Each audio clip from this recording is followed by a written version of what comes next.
Aktivitas pengolahan emas di Kampung Jamu kembali disorot. Tim media desak Polres Bogor bertindak tegas. Pemirsa, aktivitas pengolahan emas menggunakan sistem gelundung atau tong, gentong di Kampung Jamu, Desa Sibanteng, Kecamatan Lewisadeng, Kabupaten Bogor kembali menjadi sorotan. Sejumlah awak media mendatangi Polres Bogor pada Jumat 13 Juni 2026 untuk meminta tindak lanjut aparat penegak hukum terkait temuan yang sebelumnya telah diberitakan pada 4 Juni 2026. Kedatangan tim media tersebut bertujuan untuk mempertanyakan langkah konkret penegakan hukum terhadap aktivitas pengolahan emas yang masih diduga beroperasi di lokasi. Namun menurut keterangan yang diterima di lingkungan Polres Bogor, baik Kanit DPR maupun Kapolres Bogor sedang tidak berada di tempat, sehingga belum dapat memberikan tanggapan secara langsung. Semua sedang tidak ada, nanti saja datang kembali hari Senin, ujar petugas pelayanan kepada tim media. Sebelumnya, hasil pemantauan lapangan pada Kamis 4 Juni 2026 menunjukkan sejumlah tong pengolahan emas masih aktif beroperasi.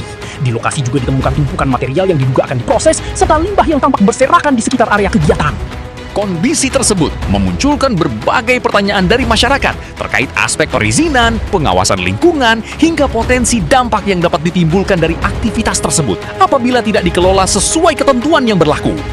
Tidak hanya itu, menurut keterangan beberapa narasumber yang meminta identitasnya dirahasiakan, aktivitas pengolahan emas tersebut diduga mendapat perlindungan dari sejumlah oknum. Namun demikian, informasi tersebut masih memerlukan pendalaman dan pembuktian lebih lanjut oleh pihak berwenang agar tidak menimbulkan kesimpang siuran di tengah masyarakat. Tim media menilai bahwa fakta-fakta yang terlihat langsung di lapangan seharusnya menjadi perhatian serius bagi instansi terkait, khususnya aparat penegak hukum, guna memastikan seluruh aktivitas usaha yang berpotensi berdampak terhadap lingkungan berjalan sesuai aturan dan ketentuan hukum yang berlaku. Publik kini menanti langkah nyata dari Polres Bogor serta instansi teknis terkait untuk melakukan pemeriksaan, verifikasi, dan penelusuran menyeluruh terhadap aktivitas pengolahan emas tersebut. Transparansi penanganan dinilai penting untuk menjawab berbagai pertanyaan yang berkembang di masyarakat, sekaligus menjaga kepercayaan publik terhadap proses penegakan hukum.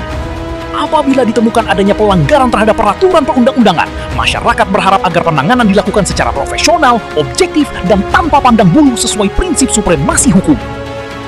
Dari Polres Kabupaten Bogor, jurnalis Lensa Media Group melaporkan.